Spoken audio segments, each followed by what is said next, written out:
అయినడా దండు కదులుతున్నదా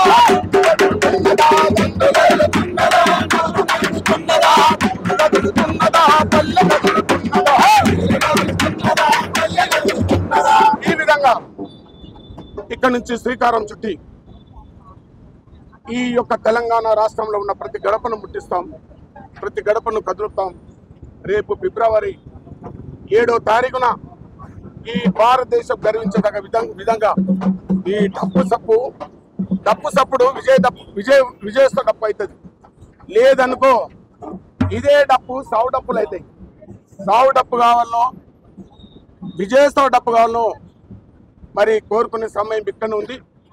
నేను ఒక మాట మేము ఇక్కడ అందరం చెప్తా ఉన్నాం, నిజంగా వర్గీకరణ న్యాయమైందని చెప్పి నిండు అసెంబ్లీలో ఆగస్టు 1వ తారీఖు నాడు భారతదేశంలో ఎవరు చేయని మొట్టమొదటిగా తెలంగాణ రాష్ట్రంలోనే నేను వర్గీకరణ చేస్తా అని చెప్పి మాట ఇవ్వడం, మరి ఆ మాటకు నిలబడితే విజయస్తో డప్పు అవుతుంది, మాట తప్పితే సావు డప్పు అవుతుంది. అందుకే ఈ తెలంగాణ రాష్ట్రాన్ని ఏలుతున్న ఓ పాలకులారా మీకు దండం పెట్టి చెప్తా ఉన్నాం. 30 ఏళ్ళుగా మా కన్నీటి గాథ, మా కడుపు కోస ఈ సమాజం చూసింది.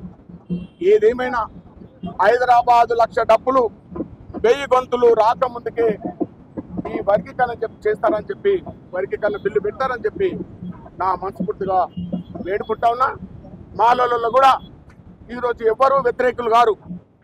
ఎవరైతే బలసిన వివేక్ వెంకటస్వామి ఉన్నాడు, నిజంగా ఆయనకు నెత్తికెక్కిన కళ్ళు కిందికి దిగే విధంగా ఈ యొక్క చరిత్రను సృష్టిస్తామని చెప్తూ మరి మా గిద్దె రామనరసన్న గారు ఈ జాతి గురించి ఈ యావత్ భారతదేశం గర్వించే విధంగా ఎన్నో పాటలు రాసే వ్యక్తి.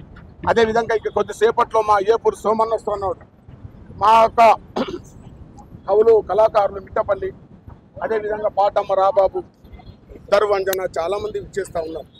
దయచేసి ఓ ప్రభుత్వం, ఓ పాలకులారా, మీ అందరు మేము ఒకటే చెప్తా ఉన్నాం, ఈ డప్పు శబ్దం హైదరాబాద్ రాకముందుకే వర్గీకరణ బిల్లు పెట్టాలని చెప్పి మా మనస్ఫూర్తిగా వేడుకుంటూ ఈ రోజు ఇక్కడి నుంచి కార్యక్రమం ప్రారంభిస్తామని చెప్తూ వర్ధిల్లాలి కవులు కళాకారుల ఐక్యత, వర్ధిల్లాలి గౌరవశ్రీ మందాకృష్ణ మహారాజ్ నాయకత్వం, సాధిస్తాం సాధిస్తాం సాధిస్తాం సాధిస్తాం సాధిస్తాం.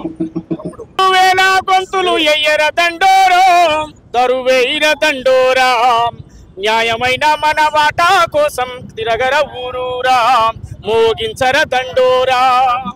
ఈ 1,00,000 డప్పులు 1000 గొంతుల కార్యక్రమాన్ని 10 ఉమ్మడి జిల్లాల్లో ఈరోజు గౌరవ శ్రీ మందాకృష్ణ మాదే గారి నాయకత్వంలో ప్రారంభం చేసుకొని 100 డప్పులతో గ్రామాలకు వెళ్తాం, 1,00,000 డప్పులతో హైదరాబాద్కు వస్తామని చెప్పి తెలియజేస్తూ వర్గీకరణ వెంటనే అమలు చేయాలని చెప్పి గౌరవ ముఖ్యమంత్రి రేవంత్ రెడ్డి గారికి విజ్ఞప్తి చేస్తూ మందాకృష్ణ మాదే గారి నాయకత్వం